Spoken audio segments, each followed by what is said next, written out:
Welcome to another midweek episode of Legal AF.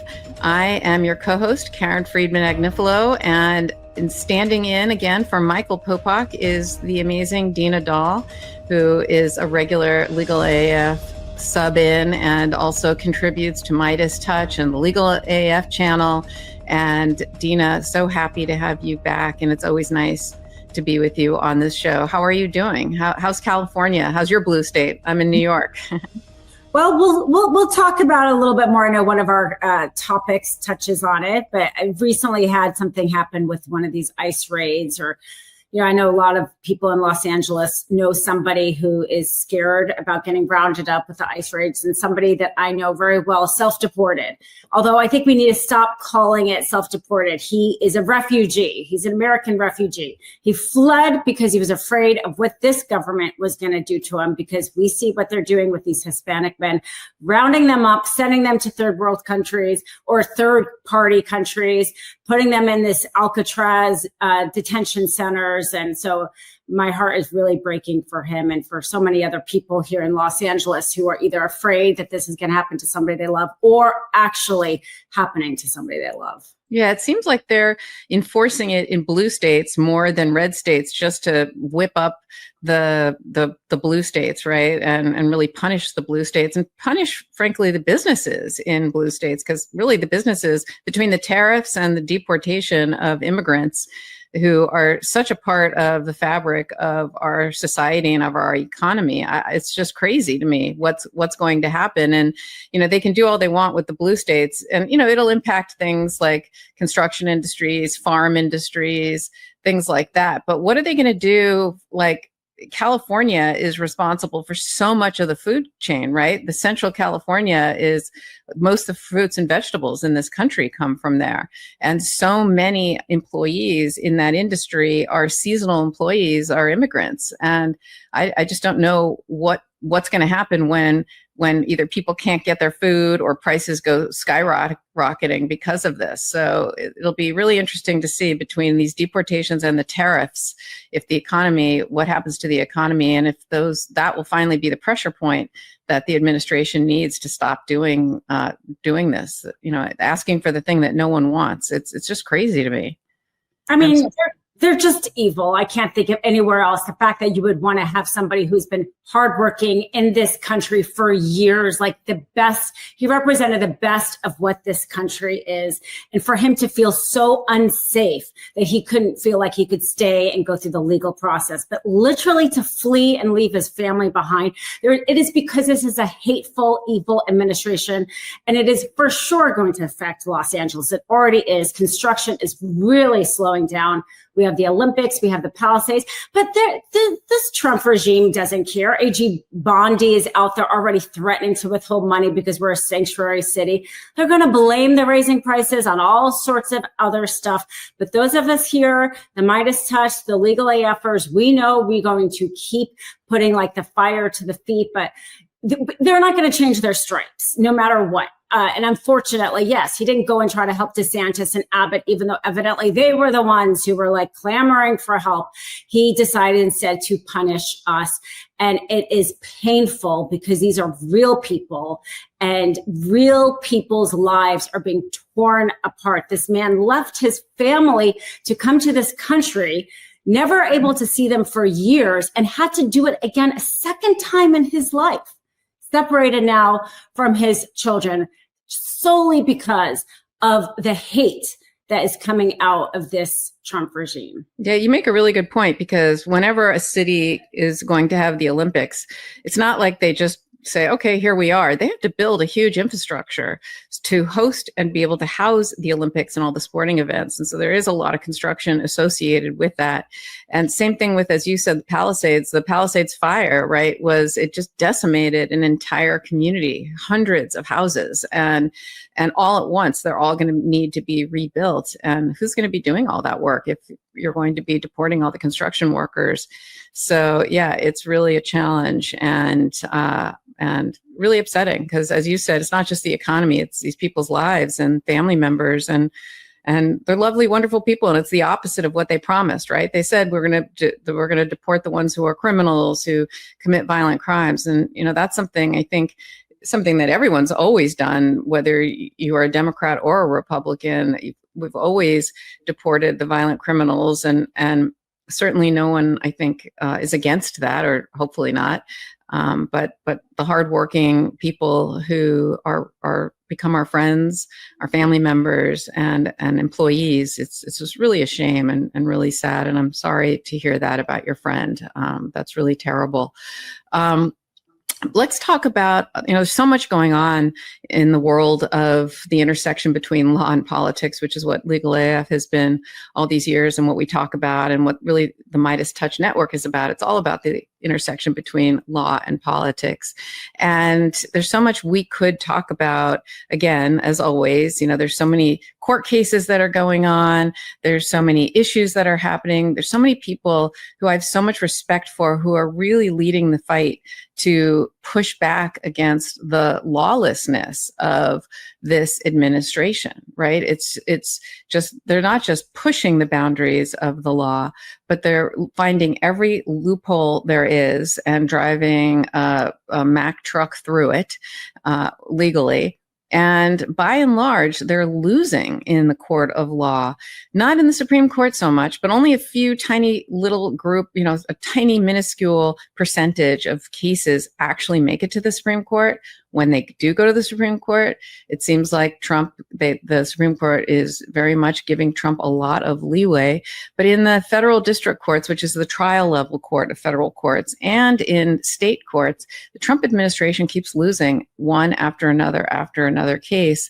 And they're losing in a really huge way, which is great. And even though the Supreme Court will sometimes reverse or allow the Trump administration to do things, it's because it's such a small fraction of the hundreds and thousands of cases that are being brought across this country to fight back. It's worth fighting, because sometimes the Trump administration doesn't appeal. Sometimes they appeal and it's upheld. Sometimes they walk away from the policy. So it's really important to continue holding the line and to continue shining a bright spotlight on these legal cases and what is going on in this administration with, the Donald Trump as president of the United States. He's required to uphold the laws, right? He takes an oath of office. He has to, the language is take care that the laws are faithfully executed. He's required as part of his job to follow the law. And he doesn't do that. He really doesn't follow any of the norms, especially, but more importantly, it doesn't matter to him what the law is. To him, it's a means to an end, and he looks at the end, he looks at the result first, and then figures out a way to try and drive a truck through it and make it happen. And so the judges are the first line of defense against these actions, and the judges are fighting back and upholding the law. And the founders, when they created this country, the systems of checks and balances, the three branches of government, the judges are the ones who are really holding the line here. And I think it's important that we talk about a lot of the cases that are going on. And I want to start with the Epstein case, right? The Epstein files.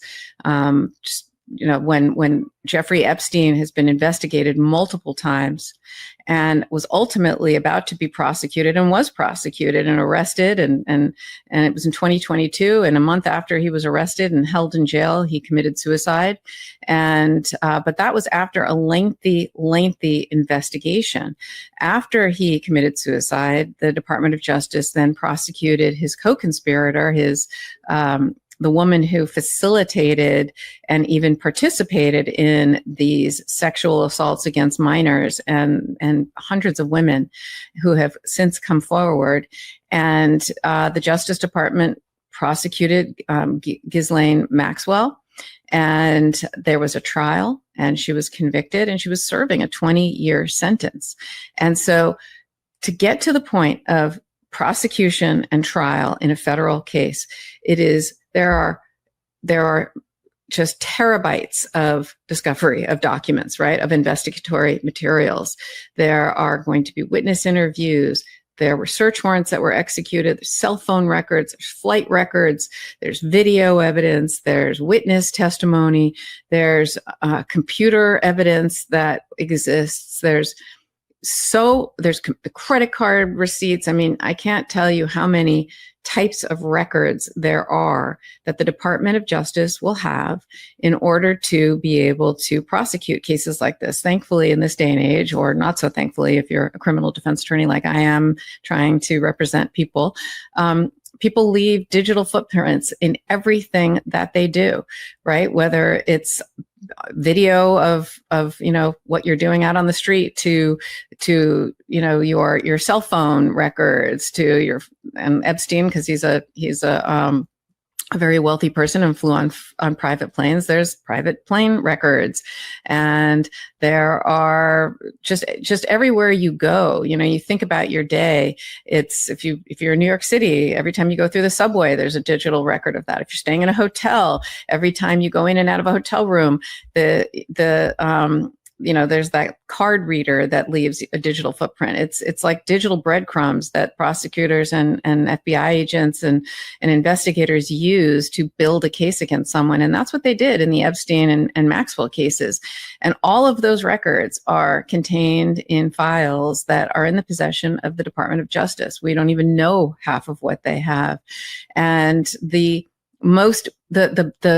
thinnest record, the smallest record that has the least amount of information are grand jury minutes. Grand jury minutes by design are just the bare bones probable cause to charge someone with a crime. And federally, what the prosecutors do is they go into the grand jury. Hearsay is allowed in the grand jury federally, so they typically don't put live witnesses in, and they'll just call an FBI agent or two to essentially summarize the facts and summarize the evidence. And they usually call the FBI agents that they're not going to use at trial, so that they can't be cross-examined based on their grand jury testimony. And therefore, that grand jury testimony doesn't have to be turned over to the defense. So you never really get to see federal grand jury records, but they typically, like I said, don't say anything. And we know that's the case in the Epstein case, because there have been 3 cases that the Trump administration has brought, 2 in New York, 1 in Florida, basically saying, please release the grand jury minutes. I think that the Trump administration is doing that to kind of say, look, we're making an application to release these grand jury minutes because we see that everybody, bipartisan, Democrats, Republicans, everybody is clamoring for the release of these records of this investigation to find out what is in those files. I mean, don't forget, Trump and all of his people surrounding him, including Elon Musk and others, especially leading up to the election, were clamoring for the release of these records and saying, we're going to name names, all of these individuals who were part of this circle of this web of sexual abuse and rape and et cetera, and rapes of children and trafficking. We're going to release all of that because it's not just Epstein alone. It's lots of people, lots of wealthy people, lots of people who we've seen were very close to Jeffrey Epstein, whether it's Prince Andrew, Bill Clinton, Donald Trump, others have all been very close to Jeffrey Epstein. In fact, it's been said that Donald Trump was one of his best friends for many years and flew on his private plane many, many times, including with his children. And so Donald Trump was very much in this, as well as Democrats, Republicans, and other people alike. And Trump and his people were saying, we're going to release these files. And that's been a bipartisan effort to try to do that. And they're the ones in possession of these files, right? Only the grand jury minutes. It's the only thing they need to get permission of the court to release, because grand jury minutes are protected by law. They are secret, and there's a very high threshold you have to meet in order to get those released. And to basically allow the Trump administration to say, to blame the judges for saying, oh, we can't release the Epstein files now because the judges won't let us because we can't meet the standard to release the grand jury minutes, is actually a fallacy, because there's nothing in there. What the meat, the substance, the thing that people want to see is in the possession of the Department of Justice, and they can release it any time. And so we have another federal judge. Why don't you take it from here, Dina, and catch us up to what's happening in the federal courts with these grand jury minutes and what they're saying? So Judge Burman was the latest judge to deny this request. So Trump is 0 for 3. All 3 district judges have denied his request for the release of the grand jury testimony. And as you say, the most important thing is our grand jury testimony, unlike our other court proceedings, is not meant to be public. This is where the prosecution gets an indictment. You have not yet been indicted. We've always had secrecy around it. And so you have to overcome, there has to be like that compelling interest to overcome in order for the prosecution to kind of request this get released. Somebody who's testified actually could voluntarily on their own testify, but to get the prosecution to get this released when secrecy is like presumed is a high bar. And frankly, Judge Burman has said, you have more. In this particular case, the testimony was from an FBI agent, and there was 70 pages. And he explicitly, the judge in his order, compared those 70 pages to the 100,000 pages that the DOJ has, and really said, come on, like, you have so much more than what you're even asking for. You're asking me to break the secrecy for absolutely no reason. It's not as if the only information you have is in this. And to your point, you know, that this isn't the meat of it. It's also really important to say it's not only the meat of it, but clearly the prosecution had the FBI's testimony in their DOJ file. Clearly, the prosecutor had spoken with this FBI person and other FBI agents and knew exactly what this FBI person was going to say. That was the whole reason to put the FBI person in the grand jury, because the prosecution was trying to get an indictment. So all of that testimony wasn't like a surprise to the prosecution. It was the whole purpose of putting on that FBI agent, because they already knew what the FBI agent was going to say. So it is in the DOJ files. And that was really why the judge in all 3 cases denied it, because the information can be found elsewhere. It can literally be found in the DOJ's own files. And there is no secrecy, presumption in those DOJ files. The DOJ can do whatever they want with their files. I mean, maybe you have some, you may not want to release like classified information or information about a victim. But in terms of what the FBI told you, you can certainly release it. And that's why this has been really a clear-cut case for all 3 of the judges. Yeah, it really is unbelievable to me that, some of the language in Judge Burman's decision, I just want to read. He said, quote, "The government is the logical party to make a comprehensive disclosure to the public of the Epstein files. The grand jury testimony is merely a hearsay snippet of Jeffrey Epstein's alleged conduct." And so, Burman also called out Pam Bondi for essentially reneging on her promises to release the investigatory materials, and basically said that these 70 pages of grand jury materials are a diversion from the scope and breadth of the Epstein files in the government's possession. So, it's really interesting that the judges are basically, they see right through this. All 3 judges basically called out the DOJ, which is unusual. In my experience, the federal judges historically have always protected the Department of Justice. Criminal defense attorneys in federal court and civil attorneys in federal court going against the Department of Justice, there's a deference and a presumption of regularity, and there's a deference to the Department of Justice and U.S. attorneys' offices, because historically, frankly, they have always been the cream of the crop, the best of the best. You tell the truth, you do things without fear or favor. You're honorable. You're these honorable public servants, and judges have always kind of gone along with that. And the judges here are calling out the Justice Department in ways I've never seen before. They're really skeptical and suspicious of the motives of the Department of Justice attorneys, of what they're saying, and of the administration generally. And what the judges are doing is they're essentially saying, you're not going to put this on me. I see what you're doing, Pam Bondi and Donald Trump. You want to blame the court and say, oh, I would have released everything. It's the court who's not doing it. I'm not going to let you do that to me. This is not about the judges. There's nothing here. You have all the information to release. And so the judges are calling out the administration, and rightfully so, because it is I think totally unprecedented, the way this is all coming about. And we'll see kind of how this plays out.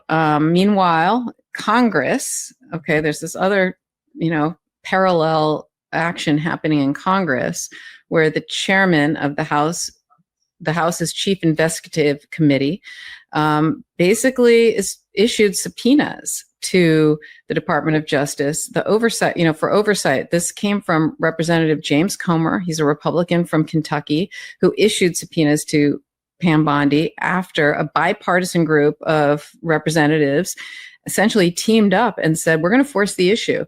We want these records, and we want them to come, and we want them, I think it was by today, actually. And that was interesting to see what's going to happen. And it sounds like the administration is going to comply. They're not going to meet today's deadline, but on a rolling basis, I think as soon as Friday, they're going to start releasing heavily redacted documents. Some stuff should be redacted. The victims' identities, for example, should be protected.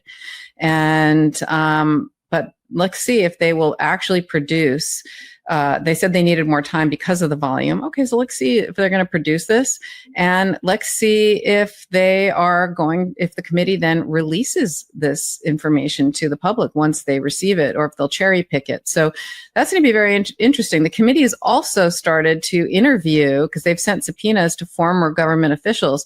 And the reporting is that on Monday, there was a closed door deposition with Bill Barr, because he was Trump's AG when Epstein died in jail. So we'll see what that all says. Interestingly, the person who was not subpoenaed is Alex Acosta, and if you remember, Alex Acosta was the Florida prosecutor that gave Epstein a sweetheart deal back in 2007, I believe it was. And a ridiculous deal, actually, where he got a slap on the wrist, essentially, and then immunity from prosecution forever, and him and his co-conspirators, for future immunity from prosecution. Ghislaine Maxwell is trying to use that language to say, I had immunity, and appeal her case. And Alex Acosta was then promoted by Trump and made to be, a cabinet member. So, but he didn't receive a subpoena yet, which I find very interesting. So what did you take from what's going on in Congress? What do you think? Do you think they're going to release the stuff? Do you think they're going to get it? Do you think they're going to release it? Okay, I'm sorry, but there's no way that a Republican-led committee is actually doing anything here to truly get transparency. This is just another way of delaying, because as we know, they have 100,000 documents. This is going to be, we're going to get a trickle of documents. We're going to get a lot of like the most mundane information. And they're hoping that in like 2 years' time, they're still going to be releasing this and everybody will have forgotten about it. The fact that they act as if the Trump committee needs to subpoena the DOJ in order to get this information tells me everything I need to know. Because Trump controls the DOJ. He controls his Republican committee. If they really wanted transparency, they wouldn't need a subpoena. So this is all a dog and pony show. We're going to get a whole bunch of nothing. And they're going to act just like with the judge and the grand jury that, we're doing this, like, be patient, have time. And, the thing is, if people have been on this story for a very long time, he may be able to dissuade some people, let's say, who are newer to the story. But there's a whole chunk of people, including a whole chunk of MAGA, that this diversion is not going to work. We're going to, of course, hear Midas and Legal AF, call it out as well. But we're not going to get anything from that subpoena. And it was interesting. Evidently, the Bill Barr testimony, Comer came out and said something completely different than a Democrat on that committee said that Bill Barr said. And the Democrat called for the release of that transcript. I'll hold my breath of whether or not we get transparency there as well. But that's the other thing. If you're having people speak in private and you're willing to lie to the public about what they say, that doesn't help transparency either. So we're not going to get anything about this unless the public continues to put pressure and maybe there's a leaker. I think maybe that's our best hope. That there's some sort of leaker who's willing to who actually give us transparency here. My biggest beef with this administration is the fact that they're just they don't tell the truth. I mean, I believe in our democracy so much that I believe that you can disagree on issues and you vote on them. And if there are issues that you disagree with and the majority of people want one thing that you disagree with, everybody has to live with it and vice versa, right? But let's all talk about facts. Let's tell the truth. Let's not live in these alternative realities. And that's the thing that frustrates me the most is, you and I, in preparation for all of these podcasts and all the public speaking that we do, we actually go and do our research. We read the decisions, we read the opinions, we read transcripts. And then when you hear what the Republicans, many of them, but this administration in particular, how they characterize facts that are pretty clear and black and white, they don't tell the truth. And that's what frustrates me the most. And that's the thing that I think is the fuel that runs the engine of Midas Touch, because we're all about trying to get the truth out, because it just doesn't come out. And that's the thing, like I said, that I get the most frustrated with. It's like, okay, we can disagree, but let's disagree on facts. Let's not lie and pick and choose and mischaracterize. And that's the thing, like I said, that just makes me so crazy. And so on that note, I am going to ask everybody, if you're not a subscriber to Midas Touch, please hit the subscribe button. If you're not a subscriber to the Legal AF YouTube channel, subscribe to that too. We depend on our listeners and the people who watch and listen and really participate in this community. This is what helps us keep the lights on. And we really appreciate that people support our sponsors who choose us, right? They know what we're about and they choose us. They choose to advertise on this network. And so if you like the products, we test them out ourselves. Some of them have become complete staples in my life that I will never live without, that are amazing.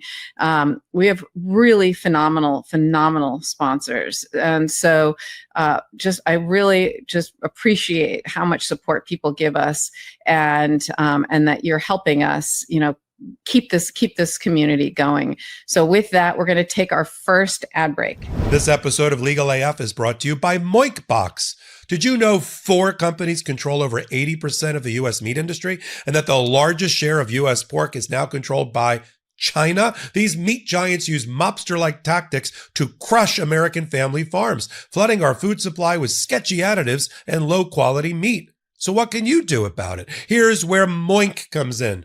Featured on Shark Tank, Moink is standing up for family farms and your food security. Their meat comes from animals raised outdoors, like nature intended. Their farmers get an honest day's pay, and Moink delivers straight to your doorstep at a price you can actually afford. This is real American meat, born, raised, and harvested right here in the USA. Moink is helping save rural America. I love it, and you will too. Join the Moink movement today, support American family farms, and join the, wait for it, Moink movement today at moinkbox.com/legalaf right now and get free bacon for a year. That's 1 year of the best bacon you'll ever taste, but only for a limited time. Spelled M-O-I-N-K.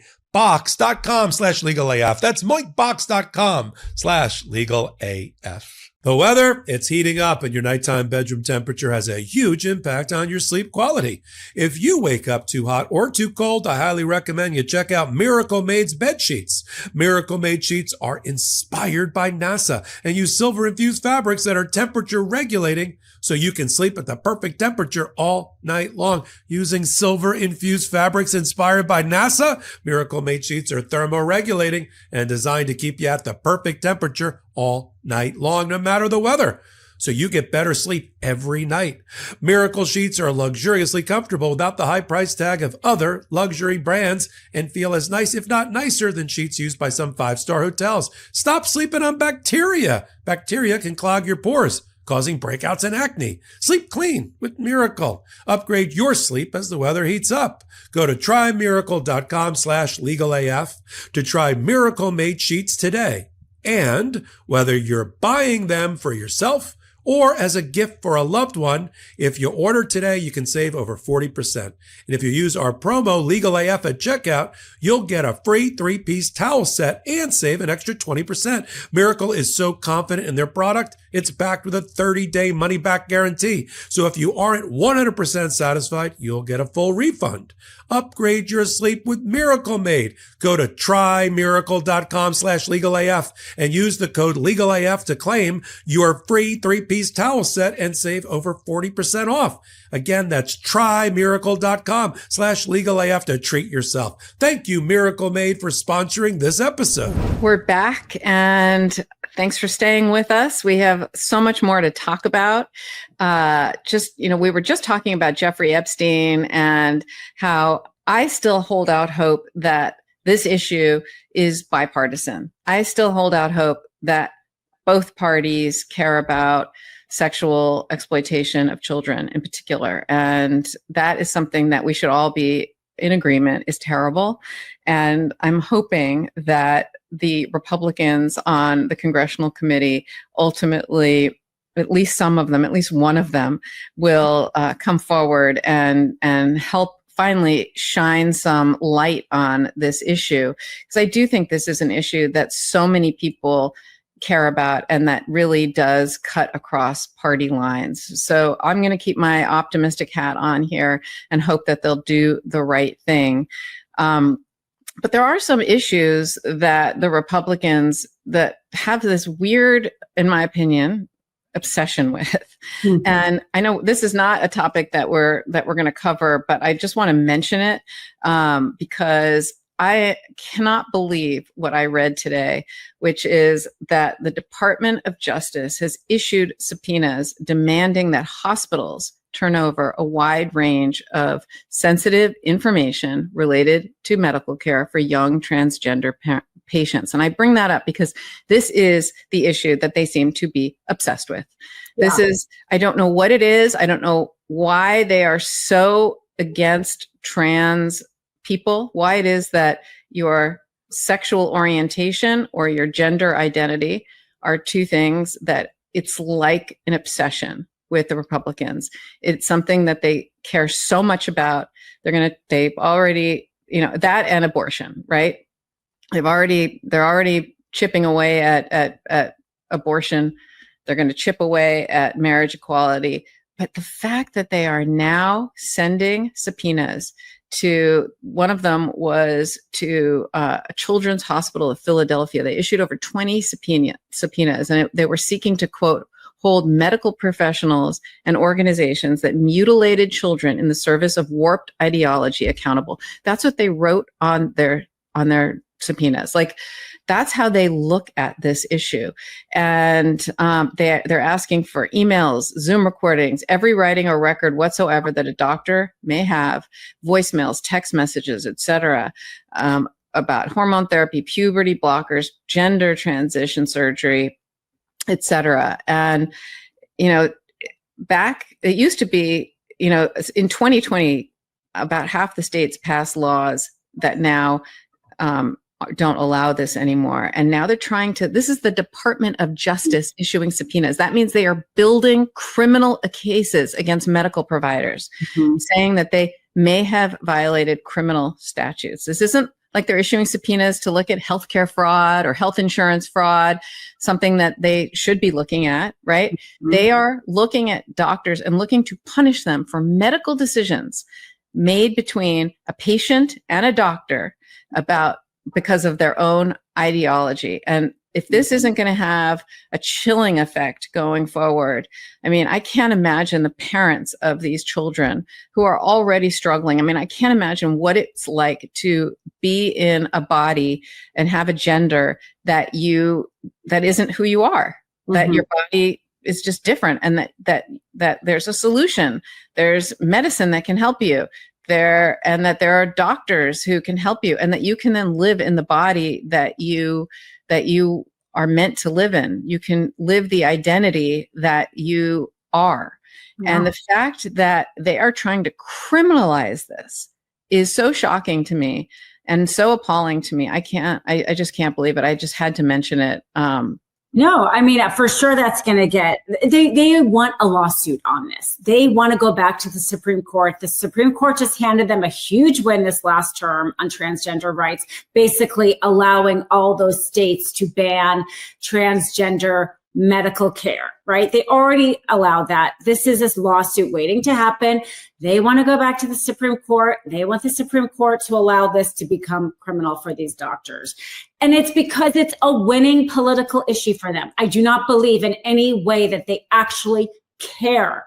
It's because back 20 years ago, it was a winning issue for them to make it a culture thing of fear mongering around same-sex marriage. And now it's become more acceptable. So they shift. And now it's become about transgender, because frankly, most people in life have never met somebody who is transitioned. And so it's easy to turn them into an object of fear.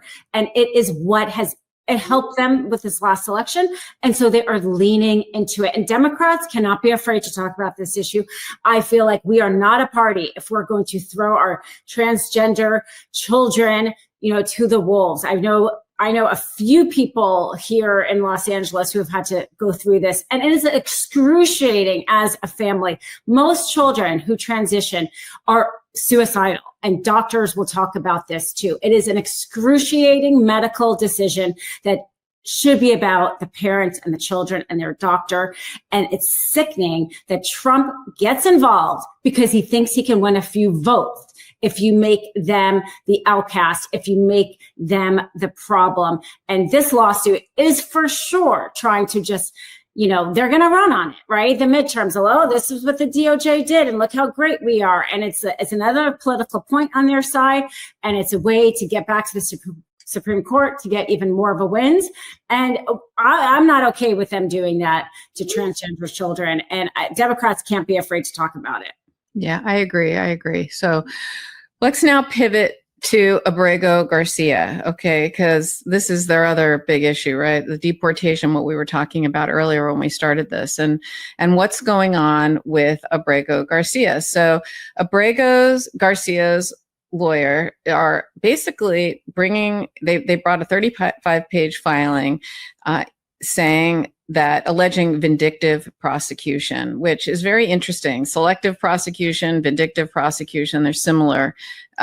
And saying that the criminal charges against him that were brought in Nashville are only because they're pissed off that he complained that they mistakenly deported him in the first place.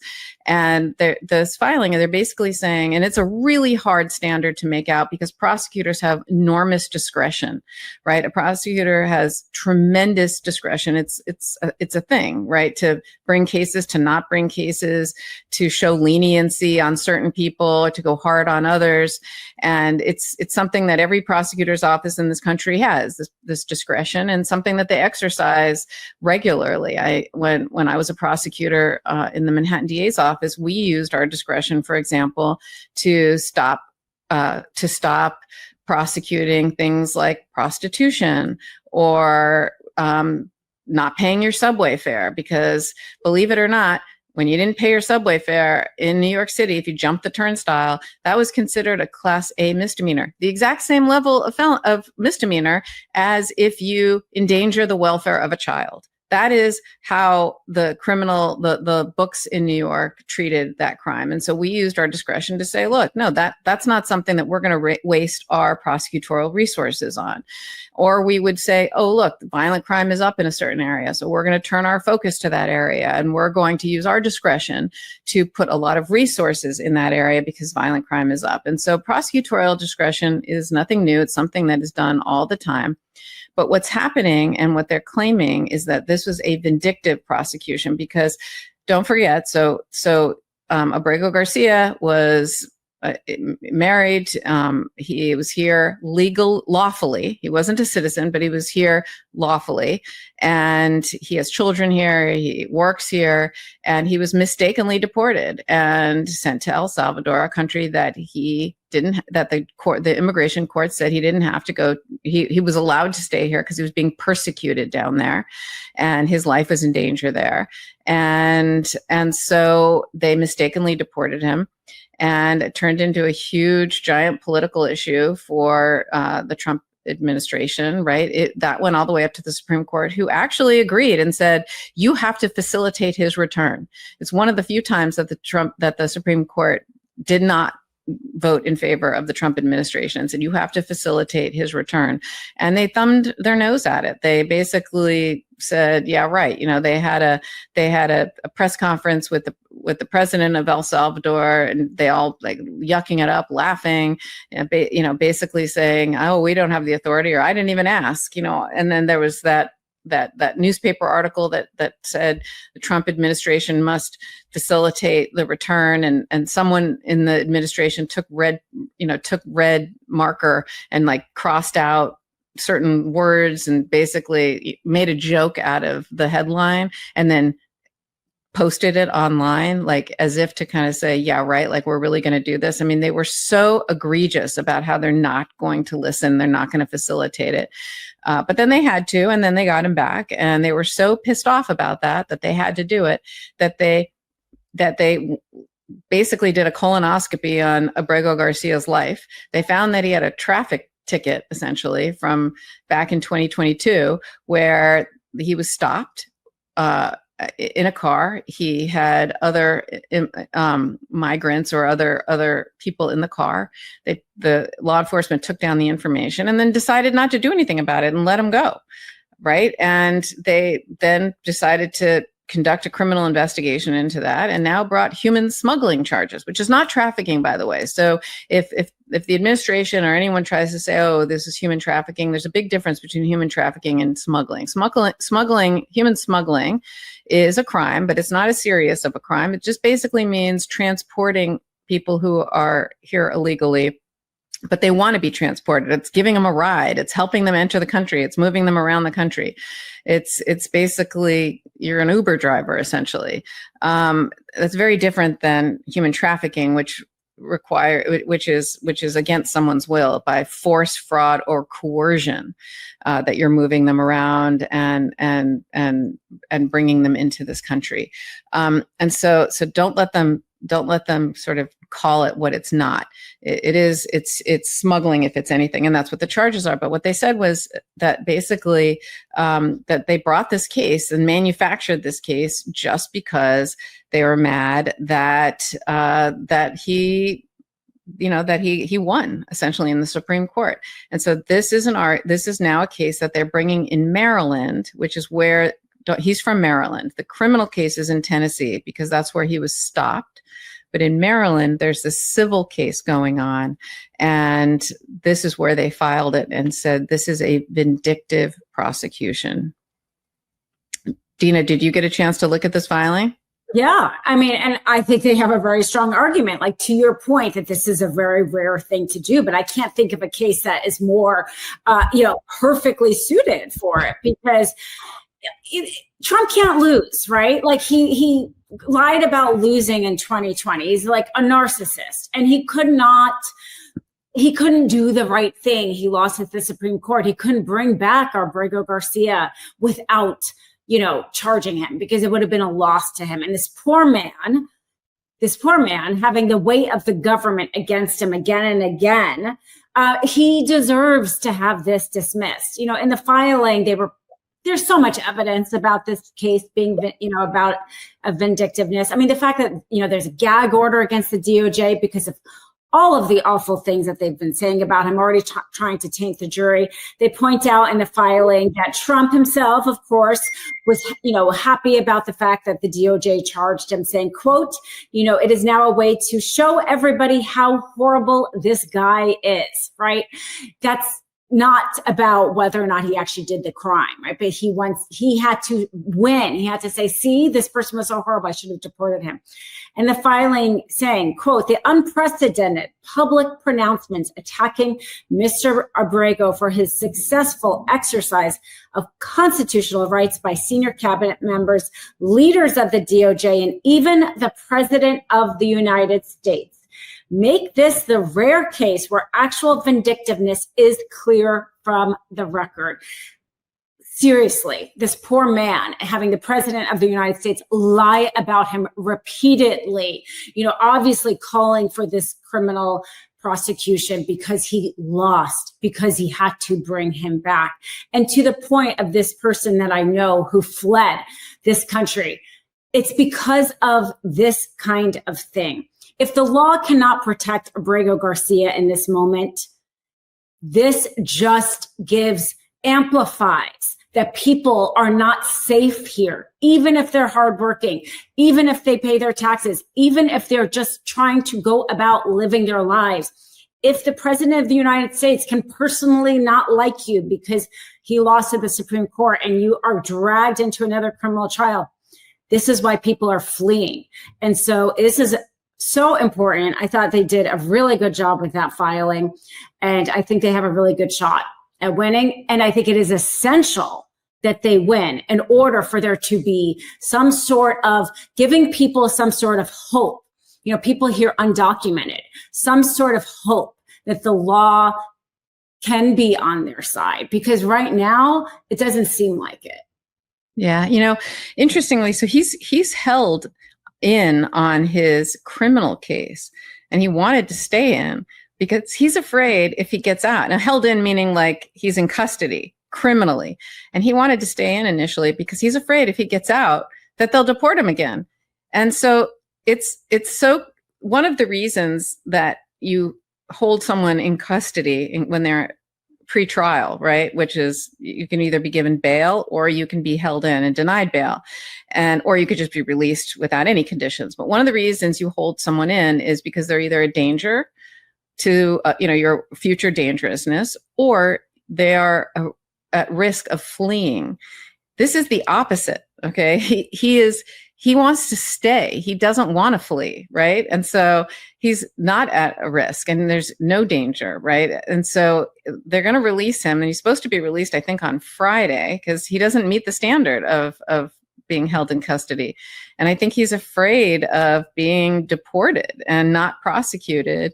And, he asked the court to allow him to return to Maryland from Tennessee as a free man and be protected against being deported. And, he has to be given, according to Judge Zinnes, at least 3 business days to be able to, if they seek to remove him to a country other than El Salvador, which of course they haven't said which country that's going to be.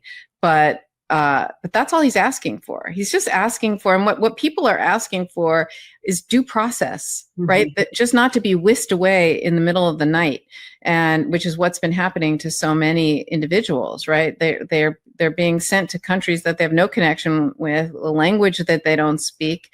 They don't know anyone there. Some of these countries are extremely dangerous, and without any notice and without any due process. And that's all everyone is asking for. No one, I don't know if Abrego Garcia is a good person, a bad person, if he did this crime or didn't do this crime or what, right? I have no idea. I don't think anyone knows because there's been no trials, right?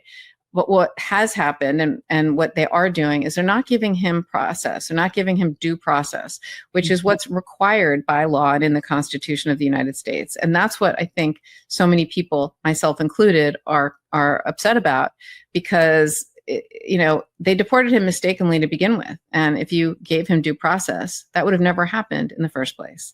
And just to add to that, even people who are on our soil, but in these detention centers. Some of them aren't getting due process because they're being denied access to their lawyers. But the reports coming out of that Alligator Alcatraz, this cutesy name they gave to this detention center, the suffering in there, because the reality is the bill that was passed and all the money they're going to build these detention centers, they don't need detention centers. You can deport somebody to their own country. You just need enough judges. And they're not putting the money to hire judges in order to facilitate the deportation faster. Instead, they're putting money to detention centers to hold people on this soil while they wait for their due process so they can be abused and suffer. And this, again, is why there are people now who are American refugees who are leaving because they don't want to even go through that process because who knows how long they're going to be in these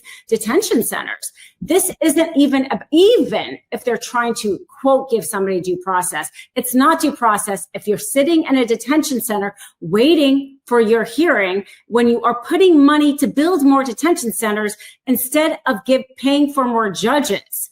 If you want people deported, go ahead and deport them. But that's not what they're doing. They are creating suffering for people in this country who have been working hard here.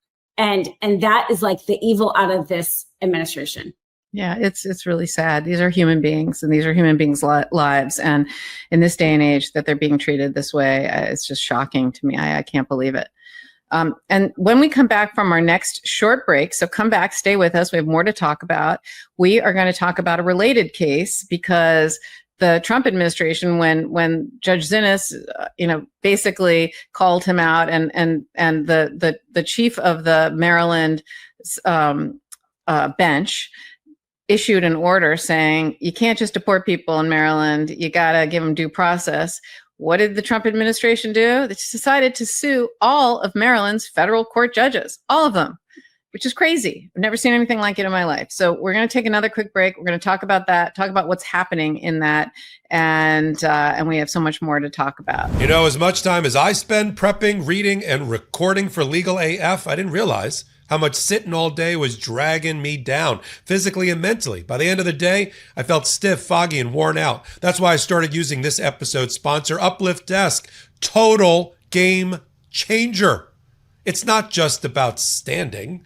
It's about moving more, improving posture, and keeping my energy up throughout the day. I'm sharper, more focused, and honestly happier at my desk. Uplift Desk builds premium ergonomic furniture designed to keep you moving, feeling good, and doing your best work. You can customize your setup with over 200,000 desk combinations to fit your style and workflow. My personal favorite, their wire management system. No more tangled cords, just clean, focused space. Your workday doesn't have to leave you feeling worn out. Go to upliftdesk.com/legalaf and use our code LegalAF to get 4 free accessories, free same-day shipping, free returns, and an industry-leading 15-year warranty that covers your entire desk, plus an extra discount off your entire order. That's upliftdesk.com/legalaf for this exclusive offer, only available through our link. Right now, the headlines are chock full of data breaches and regulatory rollbacks, making us all vulnerable. But you can do something about it. Delete Me is here to make it easy, quick, and safe to remove your personal data online. As someone with an active online presence, privacy is really important to me. I keep hearing about data breaches in the news. I just had one happen to me. In a recent Coinbase breach, a hacker got names, addresses, even parts of Social Security and bank account numbers. And guess what? Data brokers scoop that up and sell it. Thankfully, Delete Me helps remove that data from hundreds of those sites, keeping it out of the wrong hands. Delete Me does the hard work of wiping your personal info from data broker websites. You tell them what to delete, and their privacy experts get to work, sending you regular personalized reports. You always know it's been removed. Take control of your data and keep your private life private by signing up for Delete Me. Now at a special discount for our listeners, get 20% off your Delete Me plan when you go to joindeleteme.com/legalaf and use promo code legalaf at checkout. The only way to get 20% off is to go to joindeleteme.com/legalaf and enter code legalaf at checkout. That's joindeleteme.com/legalaf and code legalaf. Okay, we're back. And Dina, let's talk about what's going on in Maryland with these federal judges. So I think there's about 14 judges in the Maryland Federal District Court. That's the trial level of the federal courts. And it is turning out to be this ground zero of this immigration clash between the judges and the Trump administration. And I think it's because of Kilmar Abrego Garcia. He challenged how the administration was removing detainees with no due process, no notice. And so Judge Thomas Cullen is hearing a lawsuit. He's not from Maryland because all of those judges were basically taken off, that conflicted off the case. Because if you sue all 14 or 15 judges in Maryland, however many there are, if you're suing them all, how could they can't listen to the case. So they had to bring him in. He's from Virginia. He's a Trump appointee, which is really interesting.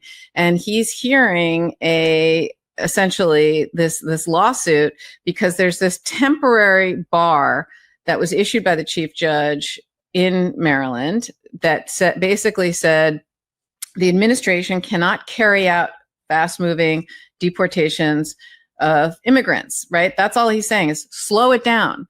And so there's this temporary bar, and Judge Cullen, who is hearing this case, had a 2-hour hearing, and he criticized the administration's decision to file this lawsuit and is questioning whether this is going to lead to other litigation against federal judges. It's sort of unprecedented. And what I loved about it is they're saying there's judicial immunity.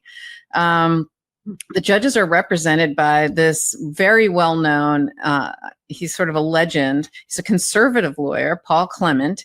He was George W. Bush's Solicitor General. He's argued, I think, over 100 cases before the Supreme Court. I mean, really a top-notch, very highly respected Supreme Court litigator, which is a whole other type of litigator, right? It's the top of the top, right? Are the solicitors general and these Supreme Court litigators, and the judges hired Paul Clement and essentially said, that Paul Clement argued that the judges have judicial immunity from lawsuits like this one, and that there's no cause of action here. This is kind of unprecedented, and the judge here seems skeptical. So he's going to rule, I think, by Labor Day. But this is sort of interesting, right? Former judges have come forward and filed amicus briefs on this. And, you can't just sue a whole court, right? If you don't like this, do it on a case-by-case basis. Argue that file an appeal. If you don't like that we said you can't deport someone in the middle of the night, that you have to give them due process, then appeal it. But to just go ahead and try to conflict out an entire sitting bench of judges, I don't think that's going to fly. What do you think? Not at all. And even the Trump appointed judge, he said, quote, "You probably picked up that I don't have a very good poker face," end quote. Completely skeptical of it. The fact is, the order that Trump didn't like happened way back in May 21st. He could have appealed. The Supreme Court probably already would have spoken on it if it ended up going that far up there, because the Supreme Court has been acting relatively fast to appeals such as this. This is all about like a facade. This is a facade. It will take so much longer for Trump. Let's say the lawsuit even works, even though, to your point, to the judicial immunity, it's going to not even work. But let's say it did. It would take him so much longer than if he had just appealed that order. And that's how you know this isn't actually about him not liking the order. We have a mechanism in place, relatively easy to do it. He wants, his fascist approach is to tear down our justice system, our judiciary. And he does it, by talking about the nationwide injunctions, right? And he talks about these biased judges. And he talks about it with this lawsuit, disparaging, really, that's what it is. He's disparaging an entire court system in the state of Maryland, the president of the United States doing this. This is attack on our co-equal branches of government. That's all it is. It's a talking point for him and for his allies when they go out on Fox News. This isn't about anything actually related to the law, because he's doing it in like the worst possible way if it were truly just about the order. I agree with you completely. It's just unbelievable to me that they're doing this. And, you know, you can't just go after the judges because you don't like them. I mean, I've just never seen anything like this before. So I don't think that's going to go anywhere. Obviously, Trump will appeal it. I don't think that'll go anywhere, but we'll see what the Supreme Court does. But the separation of powers means something, and it's important. And Congress, you know, they make the laws, and the judges interpret the laws, and the president is supposed to enforce the laws, right? That's what they're supposed to do. And they're not supposed to break the law, and they're not supposed to sue the judges because they don't like that they aren't ruling in your favor. You can appeal their rulings. That's why we have appellate courts, right? That's why we have intermediate appellate courts and the Supreme Court. And the Supreme Court has no problem letting Donald Trump run there on an emergency basis and have him almost be his personal legal advisor, right? I mean, that's what they're doing. And that's how you do it. But you don't just, this is just another intimidation tactic to try to intimidate judges and intimidate everyone, frankly. And that's what's going on. And I'm nothing shy of that. So I very much look forward to watching that and to see what that decision is. But this is a really important one because it has to do with judicial independence and the separation of powers. And the separation of powers, look, this country was founded on there are no kings. We don't want a king. And we want three separate but equal branches of government. And we have a massive power play here of authoritarianism that's happening. People much smarter than me who are historians and who follow these things can talk about how this is happening in other countries as we speak. And this has happened in the past. My father, who is a Holocaust survivor, and my grandparents will say that this reminds him of what the playbook for Nazi Germany, right? This intimidation. And it's really scary what's happening in the world. And it's happening, like I said, in some other countries, and he's taking their playbook. And this brute force intimidation has to be countered, and people have to stay strong. And so to the extent that we can shine a bright light on it, to the extent that we can all stick together, hopefully we can save our democracy and our system of checks and balances. And that's all we're trying to do here.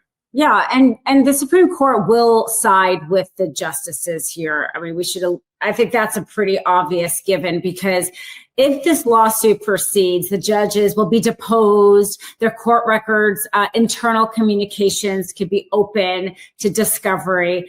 And we have our Supreme Court justices unwilling to even show up to Congress to speak about their yacht trips because they feel as if there's the separation of powers and they shouldn't be exposed to, the Congress to talk the truth and have ethics rules. So, they have a vested interest, let's say, in keeping the some separation there. So I would be surprised if Trump actually got a win on this with the Supreme Court. Yeah, I'd be surprised as well, but we'll see. To be determined. Mm-hmm. So I want to pivot now to our final issue, which is Alina Habba, who is the acting United States attorney in the District of New Jersey, which is in complete chaos right now, the entire District of New Jersey, because Alina Habba, who has no prosecution experience, who has never been in law enforcement or a prosecutor, and everybody agrees is unqualified to be the United States attorney in that office, in exchange for being Donald Trump's personal lawyer, who she lost so many cases, right? She was the lawyer on the civil fraud case and so many of his other cases, but she was his spokesperson. In exchange, he put her in as the United States attorney, and there's an expiration date on that, right? You can hold that type of job for as an interim. You can be appointed for 120 days, but within that time period, you have to nominate them, and they then go before the Senate, and you get they have hearings, and you get confirmed. And the two New Jersey senators who are Democrats did not nominate her. And that's how it works is they have to be the ones to nominate or to put, I'm sorry, Trump nominated her, but they have to be the ones to kind of put her before the Senate, and they didn't. And so her term expired. There's another way that you can become United States attorney, which is the judges, the district court judges can vote essentially and confirm someone and put them in the place. And Alina Habba's number two, her chief assistant, was somebody who actually had prosecution experience, was a highly respected prosecutor. Her name was Desiree Grace. She's a Republican, but she is competent and she's good. And so Alina Habba, I think, knowing that she doesn't know anything about prosecution, had to have a really smart, good number two to actually do the work and run the office. The judges, the district court judges in New Jersey, didn't vote Alina Habba in. They voted Desiree Grace as the United States attorney because she's actually qualified. They weren't trying to be partisan, right? They didn't try to put in a Democrat. They didn't try to put in a political appointee, because the prosecutor, right? All prosecutors and anyone who's taking away people's liberties, which is what a prosecutor does, you prosecute crimes, can't be partisan. It can't be political. You can have a certain political opinion, but that has to go out the door when you go to work and you're looking at whether to prosecute someone. You have to prosecute them, as we always say, without fear or favor. And politics has no place in the criminal justice system ever. It's supposed to be, justice is supposed to be blind. And so the judges thought she's qualified. She's great. We're not going to use this as a political position. We're going to give you someone that you liked, that you appointed, that you put in the position, but who's actually qualified, because Alina Habba is not. And what did Trump do? He fired her. He fired her. She's no longer a federal prosecutor, which is such a shame, and for her career, but also ridiculous. And then he made Alina Habba an acting United States attorney as opposed to the interim United States attorney. I might have gotten those terms mixed up. I can't. I'm so confused. But he basically is trying to shoehorn her in as the acting United States attorney. But the problem is there's a little pesky law that says you can't do that if you've already nominated the person for officially nominated, then you can't do it. And the fact of the matter is he nominated her. So as you know, he put forth her name, even though she didn't get it.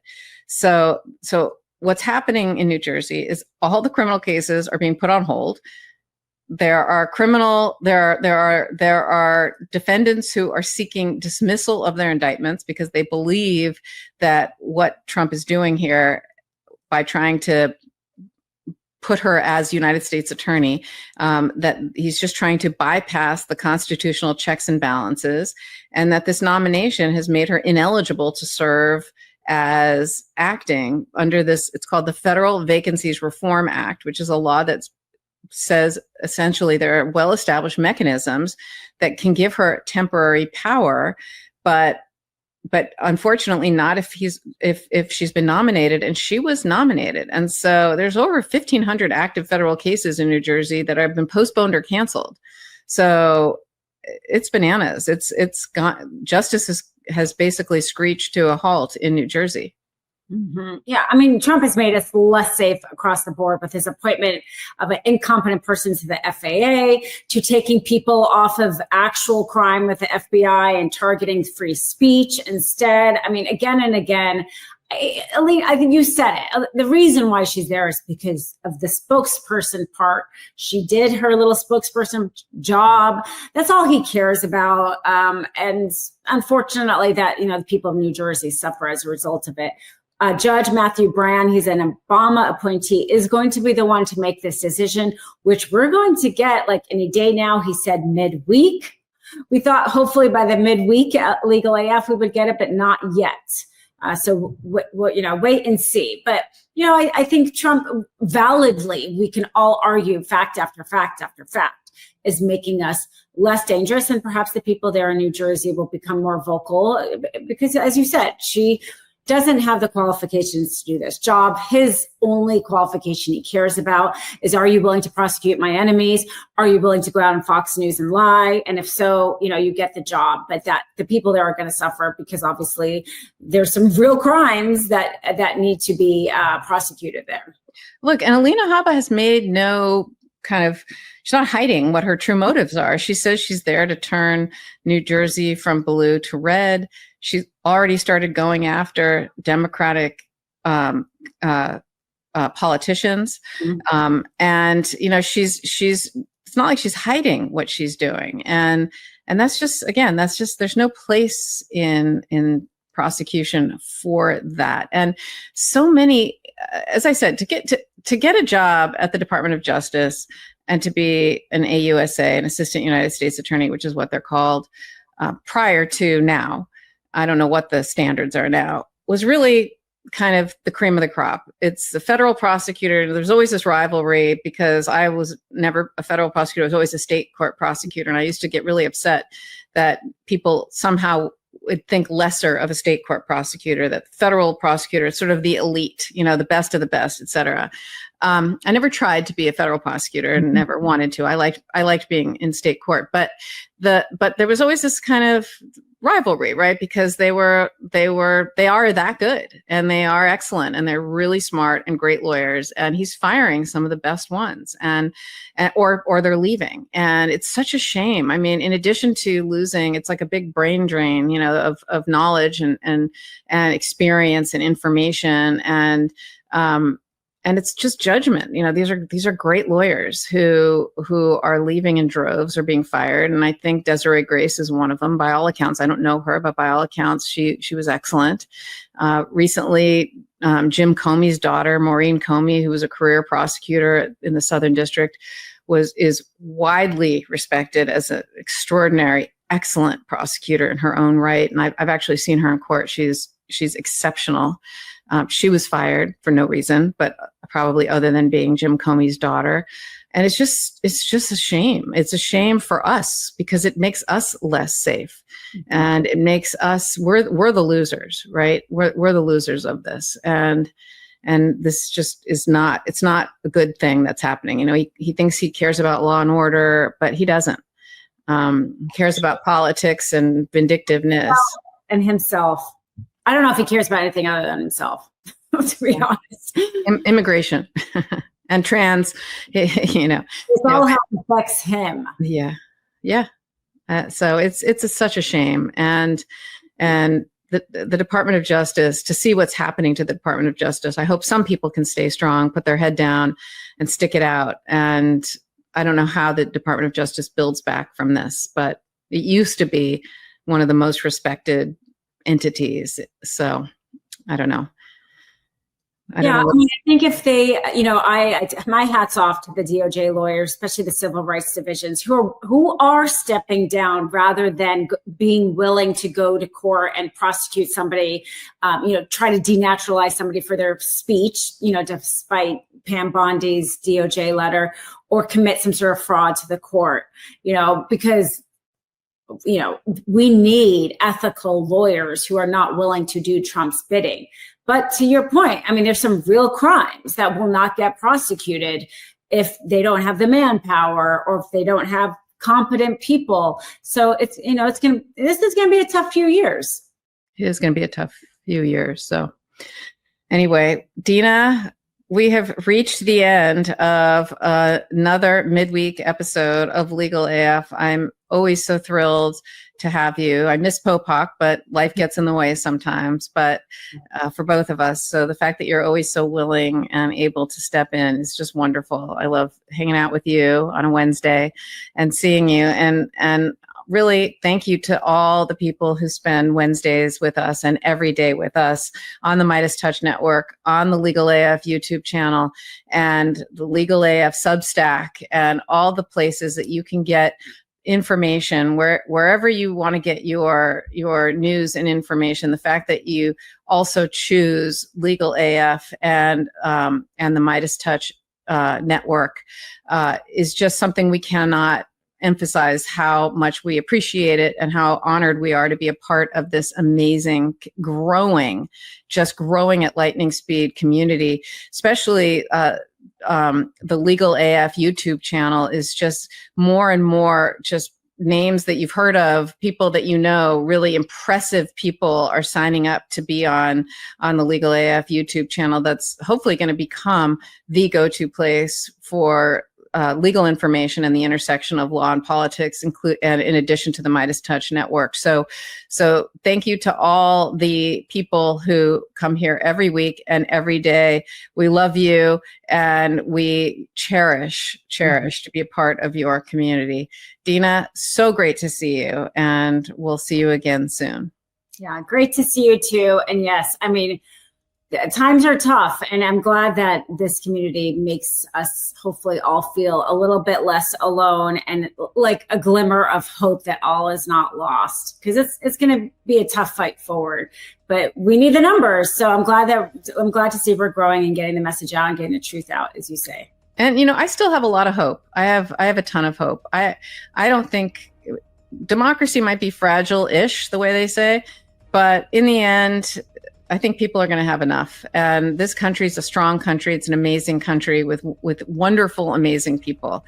And in the end, I have hope and optimism that there's going to be a massive course correction, that this is just something we're going through. It's a difficult time, but we'll be back, and we'll be back stronger than ever. And I can already see it happening. I can already feel the change and the difference. And I think part of it is because people are starting to really get informed and start to get information themselves and make decisions themselves. And people will see what's going on for what it is. And so I know we're going to be okay, and we'll be back and stronger and better than ever. So with that, I will bid you adieu, and we'll see you next week.